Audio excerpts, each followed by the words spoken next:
Tin দেয় যদি কোনো কিছু করে এটা যে ছাড়পত্র লাগবে, এটা তো আমাদের রাজুকের কোনো ছাড়পত্র লাগবে, এটা আমাদের জানা নেই। আমাদের 1 মাস সময় দেয় কিংবা 5 দিন সময় দেয়, আমরা কোনো মাল সরাতেই পারি না। আমরা যে ভাড়া দিয়ে থাকি, আমাদের একটা সুযোগ সুবিধা আছে না যে তোমরা এটা ভাঙা পড়বো, তোমরা আজকে দেখে চলে যাও, অন্য জায়গায় রুম দেখো, এমন কিছুই বলে নাই আমাদের। রামচন্দ্রপুর খাল অবৈধ দখলমুক্ত করতে মূলত ঢাকা উত্তর সিটি কর্পোরেশনের অভিযান। খালের দখলদারদের পাশাপাশি খালপাড়ের অবৈধ স্থাপনাও গুড়িয়ে দেওয়া হয়।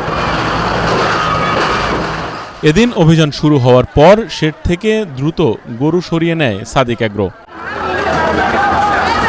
এছাড়া স্থাপনাগুলোর মালিক ও ভাড়াটিয়ারা দ্রুত তাদের ঘরের আসবাবপত্র সরিয়ে নেয়। উচ্ছেদের নোটিশ না পাওয়া ও ঘরের আসবাবপত্র বের করতেও সময় দেওয়া হয়নি বলে অভিযোগ করেন তারা।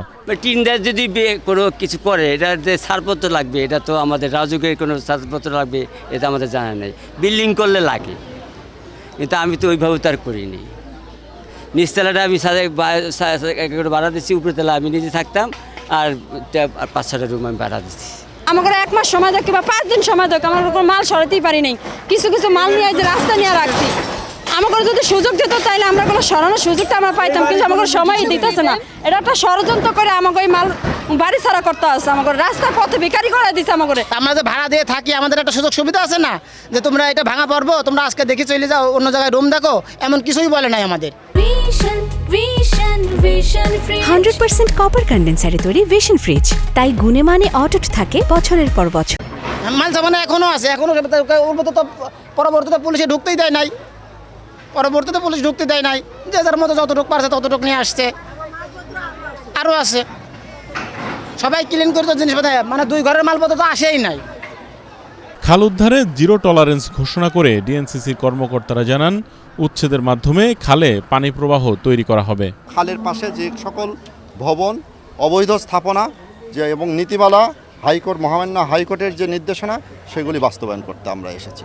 এবং জিরো টলারেন্স, আমি বারবারই বলছি, খালের ব্যাপারে জিরো টলারেন্স। খালের ব্যাপারে মাননীয় মেয়র, ঢাকা উত্তর সিটি কর্পোরেশনের নির্দেশনায় আমরা কাজ করছি। এটা একটা টিম ওয়ার্ক। রামচন্দ্রপুর খাল আমরা পুনরুদ্ধার করব। রামচন্দ্রপুর খাল আমরা পানির প্রবাহ দেখতে চাই, একটা সত্যিকারের জলাধার, সত্যিকারের যেটা জলাধার হওয়ার কথা ছিল, যেটা ছিল, সেই চিত্র আমরা আনবো। আমরা দেখছি যে ছাগলকাণ্ড সংঘটিত হওয়ার পরেই আপনারা তোড়জোড় শুরু করছেন। না না না,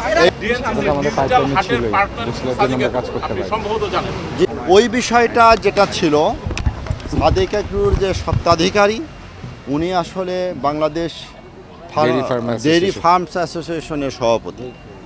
উনি সেই পদে থেকে উনি সেই প্রোগ্রামটি করেছেন আমার জানা মতে। উনি সাদেক অ্যাগ্রোর স্বত্বাধিকারী হিসাবে কিন্তু ওখানে যাননি, উনি ডেইরি ফার্মস অ্যাসোসিয়েশনের স্বত্বাধিকারী হিসাবে কিন্তু মাননীয় মেয়র গিয়েছেন, তার পদে হয়তো গিয়েছেন, উনি সেইভাবে গিয়েছেন।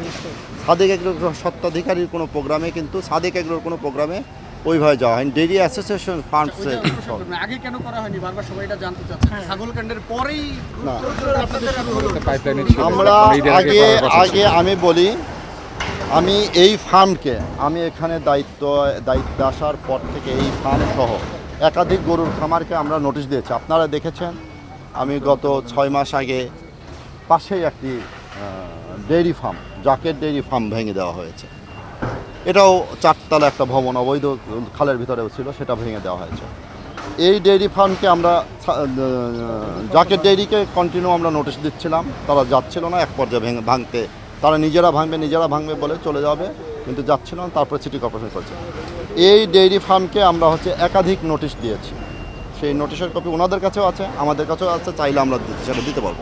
ডিএনসিসি জানায়, অভিযানে 20 বিঘা জমি উদ্ধার করা হয়েছে। এখন চলছে খাল থেকে বজ্র পরিষ্কারের কাজ। ইয়াসিন রানা, এটিএন বাংলা, ঢাকা।